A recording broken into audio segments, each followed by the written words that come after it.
greet you all in the name of Lord Jesus Christ. I am so happy to be meeting you all today. And கொஞ்ச நாளா நம்ம lifestyle changes பத்தி பார்த்துட்டு இருக்கோம். First we are focusing on food habits. அதுல first நாள் என்ன பார்த்தோம், do not listen to the influences of the world என்றதை பார்த்தோம். Second நம்ம என்ன பார்த்தோம், do not let food become your weakness என்றதை பார்த்தோம். இன்னைக்கு நம்ம என்ன பார்க்க போறோம்னா, defeat the enemy through Christ. Make sure you do not become the enemy to Christ. புரியுதா? கிறிஸ்து மூலியமா சத்ருவை நீங்க டிஃபீட் பண்ணுங்க. அதை விட்டுட்டு கிறிஸ்துக்கே நீங்க ஒரு சத்ருவா மாறிடாதீங்க. நீங்க யோசிக்கலாம், என்ன எனக்கு ஒண்ணுமே புரியல, எனிமின்றீங்க, கிரைஸ்ட்ன்றீங்க, டிஃபீட்ன்றீங்க, ஃபுட்டுன்றீங்க, ஃபுட் ஹேபிட்ஸ்ன்றீங்க, லைஃப் ஸ்டைல்ன்றீங்க, என்ன ஒண்ணுமே புரியலனா, let us all read Philippians 3:18-19. For many walk of whom I have told you often and now tell you even weeping that they are the enemies of the cross of Christ. பால் இங்க அழுதுகிட்டே சொல்லிட்டு இருக்காரு. Okay, அதாவது some peopleோட conduct, some peopleோட lifestyle is showing that they are really the enemies of Christ. What kind of people என்றது அடுத்த வசனத்துல வாசிக்கலாம். Whose end is destruction, whose God is their belly and whose glory is in their shame, who set their mind on earthly things. இன்னொரு வெர்ஷன்ல என்ன சொல்லுதுன்னா, that God is their appetite. அதாவது இப்படிப்பட்ட இந்த சத்ரு இங்க பால் கதறி சொல்லிட்டு இருக்காரு. என்னன்னா, இப்படிப்பட்ட ஆட்கள் சில பேர் இருக்காங்க. அவங்களோட வாழ்ற விதத்திலே தெரியுது, அவங்கள கிறிஸ்துக்கு சத்ருவா மாறிட்டாங்க. அவங்களோட எண்ட் எப்படி இருக்கான், டிஸ்ட்ரக்ஷனை நோக்கி போயிட்டு இருக்கு.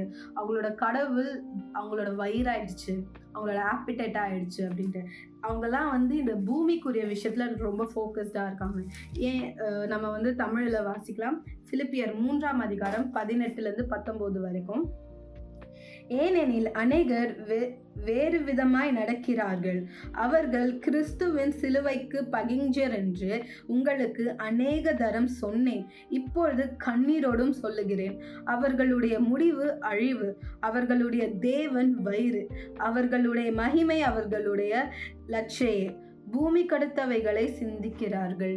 ஸோ இப்படிப்பட்ட ஜனங்கள் எதை நோக்கி போய் கொண்டிருக்கிறாங்களா, அழிவை நோக்கி போய் கொண்டிருக்கிறாங்களா. அதில் மெயினானது என்ன, நம்ம ஃபுட்டை பற்றி பார்க்குறதுனால அவங்களோட கடவுளை யாரா ஆயிட்டாங்களா, அவங்களோட வயிறா ஆயிடுச்சு. அதாவது ஒபீடியன்ஸ் டு காட் போய் obedience to food, obedience to appetite ஆயிடுச்சுங்க, ஒபீடியன்ஸ் டு கிரேவிங் ஆயிடுச்சு.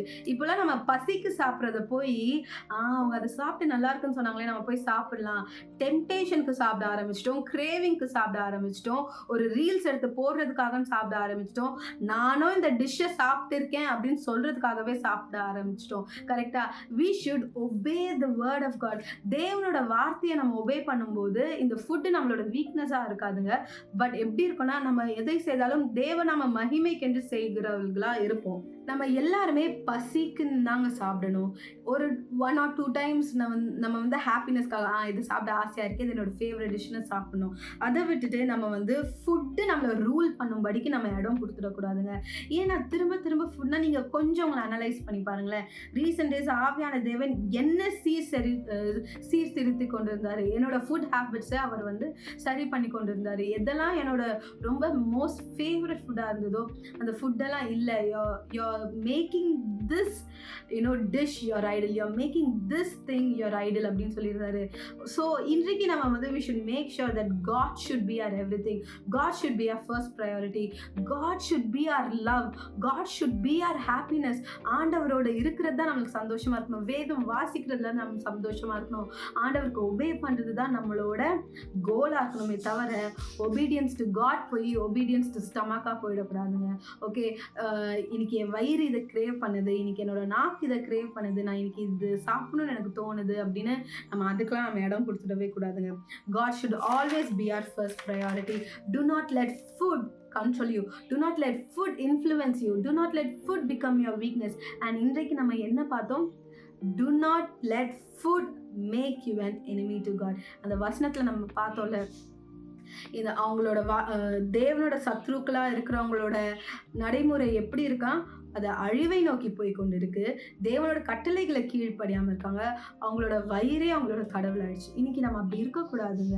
நம்ம அநேக ரீல்ஸ் பார்க்கலாம், அநேக காரியங்களை நம்ம காதில் கேட்கலாம், பட் எல்லாமே நம்ம செய்யணுன்ற அவசியம் இல்லை. இன்றைக்கு அம்மா செய்கிற சாப்பாடை சந்தோஷமாக சாப்பிடுங்க. உங்களுக்கு எதாவது செய்யணும்னு நினச்சிங்கன்னா, உங்களுக்கு எதாவது டேஸ்ட் பண்ண நினச்சிங்கன்னா நீங்கள் போய் சமைங்க. பட் அதுவே உங்களோட அடிக்ஷன், அதுவே உங்களோட லைஃப், அதுவே உங்களோட பர்பஸாக மாறிட வேணாம். Let God be your everything. Okay, God bless you. Let us all pray now. Jesus, we thank you for this beautiful day. அப்பா ஆண்டவரே, இன்றைக்கு கூட ஆண்டவரே எங்களுக்கு நீங்கள் கொஞ்சம் கொஞ்சமாக இந்த சாப்பாடு எங்களை எப்படி ஆளுகை செய்யுதுன்றதை வெளிப்படுத்தினீங்க, அதற்காக நன்றி. Help us not fall into this addiction Lord. அப்பா ஆண்டவரே, நாங்கள் சாப்பிட்டாலும் குடித்தாலும் புசித்தாலும் குடித்தாலும் உம்மை நாம மகிமைக்கு என்று செய்ய எங்களுக்கு கிருபை பாராட்டுங்க ராஜா. அப்பா நாங்கள் இனிமே ஆண்டவரே எங்களோட உடம்ப ஒழுங்காக பார்த்துக்கிறதுக்காக சாப்பிடணுமே தவிர எங்களோட கிரேவிங்ஸ்க்காகவும் எங்களை நாங்கள் டெம்ட் ஆகி சாப்பிட்றதுக்காகவும் இருக்கக்கூடாது. Help us to find discipline in our eating habits also, Lord. You help us, Jesus. In Jesus' name I pray. Amen. Amen. God bless you. Do not listen to the influences of the world. Be an influencer of Christ. Do not let food become your weakness. Rather, let God become your strength. Do not become the enemy of Christ. Rather, slay the enemy through Christ. Okay, God bless you. நாளைக்கு last day in the food habits in the theme la என்னன்றதை பார்க்கலாம்.